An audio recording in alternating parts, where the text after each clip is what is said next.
तो एक बार फिर से स्वागत है आपका अपने YouTube channel free job alert पे, जहां हम आपको देते हैं नई नई जो वैकेंसीज आती हैं, जो भर्ती आती है उसकी जानकारी। तो अगर आप मेरे चैनल पे नए हैं तो पहले तो चैनल को सब्सक्राइब कर लीजिए, क्योंकि आप वीडियो देख करके भाग जाते हैं, चैनल को सब्सक्राइब नहीं करते हैं। तो थोड़ा इसमें कष्ट कीजिए, ज़्यादा कष्ट नहीं होगा। वो जो लाल वाला बटन है उसको दबा दीजिए और चैनल को सब्सक्राइब कर दीजिए, ताकि हमें भी मोटिवेशन मिले, प्रोत्साहन मिलेगा, तो और भी अच्छी अच्छी वीडियो आपके लिए लेकर के आएंगे। और अभी तो जान ही रहे हैं कि पूरा वैकेंसी का माहौल बना हुआ है, बहुत सारी वैकेंसीज आ रही हैं झारखंड में। अभी पूरे 24 ज़िलों में से 22 ज़िलों में जो सिविल कोर्ट की है वो भी वैकेंसी आ गई है। आजकल टीचर की भी वैकेंसी आ रही हो, लेकिन कॉन्ट्रैक्ट बेसिस है। तो अभी जो मैं वैकेंसी लेकर के आया हूँ वो है बिरसा कृषि विश्वविद्यालय की, और ये भी पूरी तरह से सरकारी और अस्थाई नौकरी है, तो कंफ्यूज मत होइएगा। और अगर आप नौकरी की तैयारी कर रहे हैं, नौकरी लेना चाहते हैं, तो ज़रूर भरिएगा वैकेंसी। तो ये वैकेंसी आपको कल ही के डेट में आ गई थी, 30 जनवरी 2023 को ही आ गई थी। लेकिन थोड़ा मुझे विलम्ब हो गया, क्योंकि मैं थोड़ा कल बिजी था, तो मैं वीडियो नहीं बना पाया इस पर। तो आज मैं वीडियो बना रहा हूँ। तो बिना देरी के चलिए शुरू करते हैं।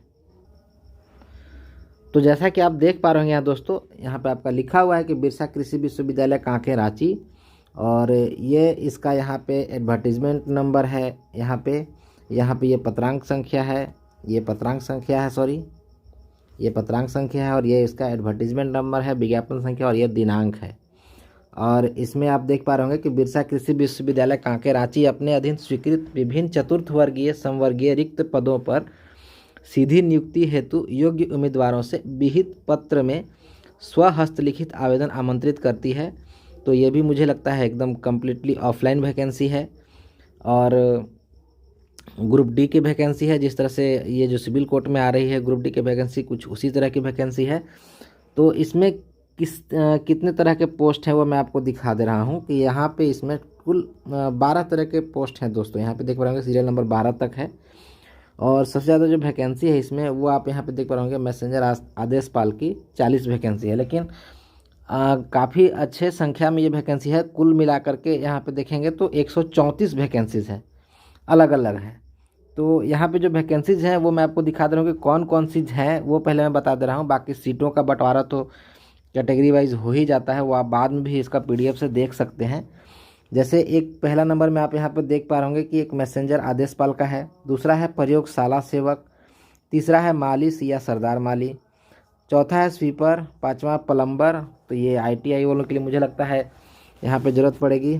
उसके बाद सरदार, फार्म सरदार, डोम जमादार या जमादार। उसके बाद सईस तो मुझे पता भी नहीं है क्या होता है दोस्तों। खैर, इस पर रिसर्च करके अगर आप कहोगे कमेंट बॉक्स में, अगर किसी को जानकारी चाहिए होगी तो मैं पता करके बता सकता हूँ। तो कमेंट बॉक्स में अगर आपको कोई परेशानी होगी तो लिखिएगा, वहाँ पे मैं आपको जवाब दे दूँगा, और पूरी कोशिश करूँगा कि सही जवाब दूँ। नेक्स्ट दफ्तरी है, वार्ड सेवक है, फराश और सराफ। ये 3 चीज़ें मुझे नहीं पता कि ये क्या पोस्ट होता है। सईस, फराश और सराफ, अगर आप में से किसी को पता होगा तो कृपया ज़रूर कमेंट करके बताइएगा, ताकि सभी लोगों को पता चले और मुझे भी जानकारी इसके बारे में मिल जाए कि ये क्या होता है, क्या पोस्ट है, ये क्या काम होता है इनका। थोड़ा आप कमेंट बॉक्स में बता दीजिएगा अगर जिनको भी पता होगा। नेक्स्ट हम लोग ये सीटों का बंटवारा तो कैटेगरी वाइज है ही यहाँ पे, और हम देख लेते हैं जरूरी जो चीज़ है उसमें है कि इसमें आपका जो योग्यता है, शैक्षणिक योग्यता है, वो जरूरी है देखना। और जो भर्ती की प्रक्रिया है वो जरूरी है कि इसमें किस तरह से वैकेंसी में जो आपका चयन होगा वो होगा। तो यहाँ पे आप देख पा रहे होंगे पहला नंबर में आदेशपाल। सभी का वेतनमान मुझे लगता है कि सेम ही है, 5200 से 2200, और ग्रेड पे 1800, लेवल 1 की नौकरी है सब, ग्रुप डी में है। तो और जो शैक्षणिक योग्यता है वो मैं देख ले रहा हूँ और बता दे रहा हूँ आपको कि इसमें क्या क्या चाहिए, और जो भर्ती की प्रक्रिया है उसमें क्या है। तो आदेशपाल का आप देख पा रहे होंगे कि मान्यता प्राप्त किसी भी संस्थान से या बोर्ड से 10वीं होना चाहिए, मतलब मैट्रिक पास सिंपल। लेकिन ये प्रासंगिक क्षेत्र में कार्य का अनुभव रखने वालों को प्राथमिकता दी जाएगी, और साइकिल चलाने की योग्यता इसमें चाहिए आपको, यानी कि मैसेंजर को साइकिल चलाना आना चाहिए। और अगर इस क्षेत्र में आपको अनुभव है तो आपको प्राथमिकता दिया जाएगा। हालांकि ऐसा ज़रूरी नहीं होता है, मोस्टली आपको ऐसे एक्सपीरियंस होल्डर मिलते नहीं हैं। तो ये मत सोचिएगा कि जो एक्सपीरियंस रखते होंगे उन्हीं को मिलेगा। वैकेंसी भरने में पीछे मत रहिएगा, क्योंकि किस्मत कब पलटी खा जाए किसी को मालूम नहीं होता है दोस्तों। तो इसमें क्या होगा, तो एक आपका एग्ज़ाम होगा और इंटरव्यू होगा, उसके बाद डायरेक्ट सिलेक्शन। ठीक है। नेक्स्ट है आपका प्रयोगशाला सेवक। प्रयोगशाला सेवक में क्या है, तो मैट्रिक होना चाहिए और एक्सपीरियंस रखने वालों को इसमें वरीयता दी जाएगी, प्राथमिकता दी जाएगी। तो इसमें तो बहुत सारे लोग मिल जाएंगे। और इसमें भी क्या है, तो आपका एक एग्ज़ाम होगा और इंटरव्यू होगा और डायरेक्ट सिलेक्शन। ठीक है। तो अगर आप सोच रहे हो कि इसमें अगर बहुत सारे लोग मिल जाएंगे तो मेरा तो होगा ही नहीं, ऐसा नहीं है। आप अगर भरिएगा, आपका जो एग्ज़ाम होगा, अगर आप इनसे ज़्यादा नंबर ले आते हैं तो ऑब्वियसली कि आपका ही सिलेक्शन होगा। तो ये कभी मत सोचिएगा कि जब एक्सपीरियंस होल्डर वहाँ पे भरेंगे फॉर्म तो मैं क्यों भरूँ, मेरा तो होगा नहीं, ये दिमाग में कभी नहीं लाना है दोस्तों। नेक्स्ट हम देखते हैं माली। ठीक है, यहाँ पे माली देख रहे होंगे, तीसरा है। ये भी पे लेवल सेम है, मैट्रिक पास चाहिए और इसमें भी आपका एक्सपीरियंस होल्डर का डिमांड है। हालांकि इससे आपको बिल्कुल भी फ़र्क नहीं पड़ता है। आपको मैंने बताया कि एक्सपीरियंस होल्डर से आपको कंपटीशन के बारे में सोचना ही नहीं है, सीधा सा बात है, क्योंकि एग्ज़ाम होगा और इंटरव्यू होगा तो आप उसमें अच्छा कीजिए, आपका सिलेक्शन होगा। नेक्स्ट देखते हैं स्वीपर का क्या है। तो स्वीपर में भी बस मैट्रिक पास, बाकी सेम है सब कुछ। प्लम्बर में भी मैट्रिक पास, बाकी सब कुछ सेम है। तो ITI का डिमांड इसमें नहीं है, आप देख पा रहे होंगे। सरदार फरास, इसमें भी बस मैट्रिक पास, सब कुछ सेम है। इसमें भी देख रहे हैं दोस्तों, कुछ भी अलग डिमांड नहीं है किसी भी पोस्ट के लिए। तो मतलब मैट्रिक पास होना चाहिए, सीधा सीधा आप जानिए। आपका एक एग्ज़ाम होगा और एक इंटरव्यू होगा और आपका सिलेक्शन हो जाएगा। नेक्स्ट कुछ नियम और शर्तें, टर्म्स एंड कंडीशन यहाँ पे दी गई है, तो इसके बारे में हम लोग डिस्कस कर लेते हैं। एंड फर्स्ट में लिखा हुआ है कि उम्मीदवार भारत का नागरिक हो, ये तो होना ही चाहिए, ये तो सभी को पता है। मानसिक शारीरिक रूप से स्वस्थ हो, नैतिक चरित्र उत्तम हो एवं किसी आपराधिक आचरण वाले किसी मामले में वांछित अथवा सजा याफ्ता न हो।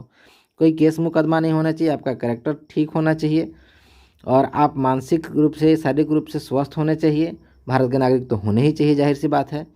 तथा यहाँ पे नेक्स्ट पॉइंट देखिएगा यहाँ पे कि विवाह होने की स्थिति में उनका एक से अधिक जीवित पति या पत्नी न हो। तो ये एक अलग पॉइंट आजकल देख रहा हूँ मैं कि वैकेंसीज में जोड़ा जा रहा है दोस्तों।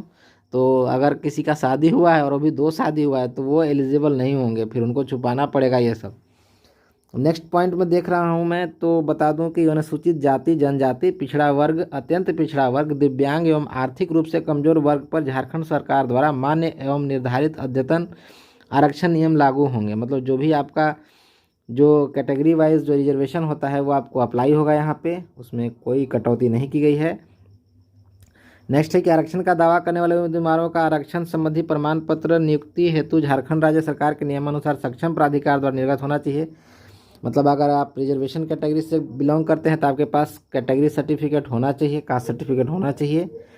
नेक्स्ट है आरक्षण के संदर्भ में राज्य सरकार द्वारा निर्गत विभिन्न संकल्प परिपत्र के आलोक में आरक्षित अनारक्षित कोटियों के लिए संसूचित रिक्तियों में साक्षात्कार नियुक्ति के पूर्व परिवर्तन की जा सकती है। मतलब चेंजिंग तो ये नॉर्मल बात है, टर्म्स एंड कंडीशन में सभी वैकेंसीज में लिखा जाता है कि कभी भी कोई भी चेंज हो सकता है किसी भी तरह से, तो वही लिखा हुआ है।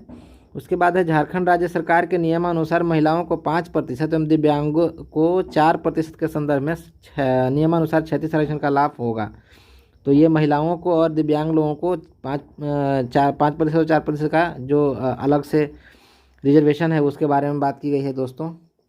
नेक्स्ट है उपरोक्त पदों पर उम्मीदवारों की न्यूनतम उम्र सीमा का निर्धारण विज्ञापन की तिथि के प्रभाव से कम 18 वर्ष होनी चाहिए। मतलब यहाँ पे आप देख पा रहे होंगे अधिकतम आयु सीमा 1/8/2023 के अनुसार यहाँ से शुरू किया जा रहा है। तो एज जो है सो मिनिमम तो 18 साल होना चाहिए, आप जान रहे हैं। उसके बाद नेक्स्ट आपका क्या है कि 35 साल तक जनरल के लिए होना चाहिए उम्र। फॉर दिव्यांग, मतलब दिव्यांग लोगों के लिए 45 साल तक, BC1 BC2 के लिए 37 साल और ये 47 साल तक चलेगा दिव्यांग लोगों के लिए। और BC1 BC2 की महिलाओं के लिए 1 साल और आरक्षण है, तो वो 38 साल तक जाएगा महिलाओं का एज। यहाँ देख पा रहे होंगे 48 साल तक है। उसी तरह से ST SC के मेल और फीमेल दोनों के लिए 40 साल है और दिव्यांग के लिए 50 साल है। EWS के लिए भी जनरल वाला ही है 35 और 45, तो इसमें कुछ ये नहीं है। उसके बाद यहाँ पे देख पा रहे होंगे कि झारखंड सरकार के संकल्प संख्या 29 दिनांक 4/2021 के आधार पर उम्र में सीमा में छूट प्रदान की जाएगी। और एक और यहाँ पे इम्पोर्टेंट पॉइंट यहाँ पे दिया हुआ है, देखिएगा ये वाला जो है, इसके बारे में मुझे कमेंट करके भी पूछा जा रहा था मेरे चैनल पे कि जो लोग जैसे अभी जो सिविल कोर्ट वाला वैकेंसी आया हुआ तो उसमें पूछ रहे थे कि मैं सिविल कोर्ट में काम कर रहा हूँ पहले से, तो मुझे कुछ आरक्षण मिलेगा क्या।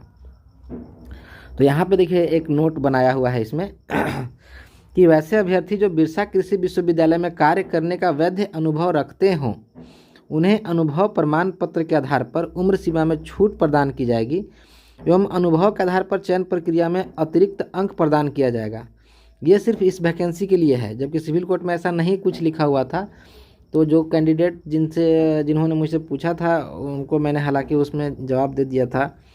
तो ऐसा देखिए उसमें कुछ भी नहीं दिया गया है कि आपको उम्र सीमा में छूट दी जाएगी या फिर आपका चयन में कुछ आपको उसका लाभ होगा, जबकि यहाँ पे आपको स्पष्ट रूप से लिखा हुआ है। ठीक है, तो ये आपके प्लस पॉइंट है। जो भी वहाँ के कैंडिडेट होंगे या वहाँ से काम कर रहे होंगे पहले से, तो उनको इसमें मतलब प्राथमिकता दिया जाएगा। नेक्स्ट उम्र सीमा ये तो आरक्षण के बारे में बात, फिर यहाँ पे है रिजर्वेशन के बारे में बात। यहाँ भी वही चीज़ है, यहाँ भी वही चीज़ है। और क्या है यहाँ पे 10 नंबर में, यहाँ भी वही चीज़ है कि महिला अभ्यर्थियों को आरक्षण का लाभ पिता के नाम से निर्गत जाति प्रमाण पत्र के आधार पर देगा। हाँ, ये एक इम्पोर्टेंट चीज़ है कि जो महिलाएं यहाँ पे आई हैं शादी वगैरह करके, तो उनको यहाँ का तुरंत का लाभ नहीं मिलेगा। उनको अपने पिता के नाम से निर्गत जो जातीय स्थानीय प्रमाण पत्र होगा उसी के आधार पर उनको जो आरक्षण का लाभ है वो मिलेगा। क्योंकि दूसरे राज्यों से यहाँ जब आते हैं तो उनको थोड़ा उसके लिए एक नियम अलग से बनाया गया है, तो उसके संदर्भ में ये कह रहा हूँ मैं। और नेक्स्ट यहाँ पे 11वां नंबर में पॉइंट आप देख पा रहे होंगे लिखा हुआ है पेमेंट के बारे में। तो पेमेंट कितना लग रहा है, तो जनरल और EWS के लिए 250 रुपया लग रहा है, और जनरल OBC और EWS के लिए 250 रुपया लग रहा है। जबकि जो ST SC के कैंडिडेट हैं तो उनके लिए 125 रुपया का पेमेंट लग रहा है, आपको फ़ी लग रहा है। ये आप दो तरह से दे सकते हैं, एक तो कि आप डिमांड ड्राफ्ट बना सकते हैं, यहाँ पे देख रहे हैं क्रॉस डिमांड ड्राफ्ट किसके नाम से, तो Birsa agriculture university requirement BAU Ranchi के नाम से ये पे होगा। और दूसरा आप ऑनलाइन पेमेंट कर सकते हैं। तो सबसे अच्छा तो माध्यम मैं कहूँगा कि ऑनलाइन पेमेंट वाला ही है। यहाँ पे लिंक दिया हुआ है और इस लिंक पे जा करके डायरेक्ट आप पेमेंट कर सकते हैं। ठीक है, तो ये हो गया आपका।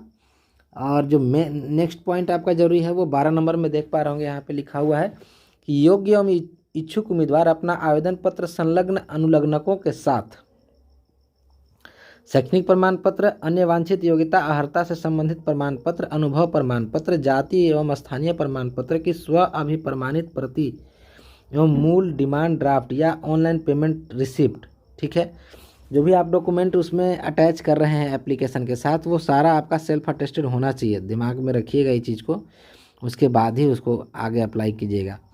सभी को एक सीलबंद लिफाफे में दिनांक 15/3/2023 यानी कि 15 मार्च 2023 आपका लास्ट डेट है के शाम 5 बजे तक निबंधित या स्पीड पोस्ट के द्वारा, दो माध्यम है आपका, एक रजिस्ट्री आपका और एक स्पीड पोस्ट, दो माध्यम से आप इसको सहायक निदेशक प्रशासन NIU बिरसा कृषि विश्वविद्यालय कांके रांची के पते पर भेज सकते हैं। ठीक है, उक्त तिथि एवं समय के पश्चात किसी भी परिस्थिति में आवेदन पत्र स्वीकार नहीं किए जाएंगे। तो लास्ट डेट के पहले पहले आपका लेटर पहुंच जाना चाहिए। ये नहीं कि लास्ट डेट को आप अप्लाई कीजिएगा तो आपका वहां पहुंच जाएगा। ऑफलाइन भेजना है आपको तो आप मान के चलिए कि मिनिमम 1 हफ्ता का साइड रखिए और आप अप्लाई करिए। तो जितना जल्दी हो सके, अगर कल निकल गया वैकेंसी, आज आपको सूचना मिलती है तो आप आज के आज अप्लाई कर दीजिए। मैं तो बस यही कहूँगा आपसे। नेक्स्ट है आपका कि आवेदन पत्र के लिफाफे पर स्पष्ट रूप से विज्ञापन संख्या, आवेदित पद का नाम, अभ्यर्थी का पूरा नाम एवं पता, दूरभाष संख्या अवश्य उल्लेखित रहना चाहिए। सारा डिटेल आपको लिख देना है मोबाइल नंबर के साथ। एक और 14 नंबर में आपका देखिए बहुत इंपॉर्टेंट बात लिखा हुआ है कि आवेदन पत्र सिर्फ नीले रंग के बॉल पेन द्वारा भरा जाना ही है। तो नीले बॉल पेन द्वारा भरा जाना अनिवार्य रहेगा, मतलब कि आपको दूसरा पेन यूज नहीं करना है। ठीक है, 15 नवंबर में भी बहुत ही इंपॉर्टेंट बात कही गई है कि आवेदन पत्र में किसी भी प्रकार के कटिंग, ओवर राइटिंग या छेड़छाड़ आदि होने की स्थिति में अभ्यर्थी की उम्मीदवारी पर विचार नहीं किया जाएगा। तो ये दोनों पॉइंट जो है ना बहुत ही इम्पोर्टेंट है। अगर ध्यान से आप नहीं पढ़ते हैं पूरा जो नोटिफिकेशन है तो आपको बहुत परेशानी होने वाली है, इसलिए पूरा पहले नोटिफिकेशन पढ़ लीजिए, उसके बाद ही फॉर्म भरिएगा, ठीक है। नेक्स्ट क्या है 16 नंबर में, तो ये तो कदाचार वाला है, तो सभी को पता होता है कि सभी में ऐसा लिखा जाता है। आवेदक अपने आवेदन पत्र के साथ 2 वर्तमान पासपोर्ट साइज रंगीन फोटोग्राफ भी संलग्न करेंगे। अद्यतन 2 पासपोर्ट संगीन फोटो साइज फोटोग्राफ में से एक आवेदन पत्र पर अच्छे ढंग से चिपका रहना चाहिए, जबकि दूसरा फोटोग्राफ प्रवेश पत्र पर। तो 2 आपको फोटोग्राफ रंगीन वर्तमान लगाना है इसमें, जिसमें एक एप्लीकेशन पर और एक एडमिट कार्ड पे होगा, तो ये भी जरूरी पॉइंट है। नेक्स्ट है 18 नंबर में कि एक आपको स्वपता लिखित एनवेलप भी आपको भेजना है, जिसमें 42 रुपये का देखिए डाक टिकट लगाना है। आप 42 से ज़्यादा का भी लगा सकते हैं, कम का तो खैर लगा ही नहीं सकते, ज़्यादा का लगा सकते हैं, लेकिन आप 42 का ही लगाइए। जितना कहा जा रहा है उतना ही करना चाहिए, तो बेहतर होता है। नेक्स्ट है 1 से अधिक पदों पर आवेदन करने की स्थिति में अलग अलग पदों के लिए अलग अलग आवेदन पत्र, दस्तावेज, लिफाफे, अद्यतन पासपोर्ट साइज रंगीन फोटोग्राफ, बैंक ड्राफ्ट आदि संलग्न करना अनिवार्य है। मतलब अगर आप जैसे यहाँ पे आपको पता है इसमें 19 नंबर पॉइंट में स्पष्ट लिखा हुआ है कि इसमें 12 तरह की वैकेंसी निकली हुई है, तो अगर आप उसमें से सभी में अप्लाई करना चाहते हैं, वो भी अलग अलग अप्लाई करना चाहते हैं, तो आपको सभी के लिए अलग अलग एप्लीकेशन देना पड़ेगा, सभी के साथ अलग अलग डॉक्यूमेंट लगाना पड़ेगा, और सभी के लिए अलग अलग पेमेंट भी करना होगा आपको, और सभी को फिर भेजना होगा वहाँ पे। तो काफ़ी थोड़ा सा महंगा भी पड़ सकता है अगर आप 1 से ज़्यादा में अप्लाई करने वाले हैं तो। नेक्स्ट आपका है देखिए 20 नंबर में भी एक जरूरी बात लिखा हुआ है कि साक्षात्कार के समय उम्मीदवार आवेदन पत्र के समय समर्पित संलग्न कागजातों की मूल प्रति अनिवार्य रूप से लेके आएंगे, ठीक है। ये तो अच्छी बात है। ये सब कुछ जो टर्म्स एंड कंडीशन नियम कानून होती है वो बातें हैं। और ये यहाँ पे एक जरूरी बात लिखा हुआ है, ये भी आपका जरूरी नहीं है, ये तो कंडीशन जो होता है नॉर्मली सभी लिखते ही हैं इसको। उसके बाद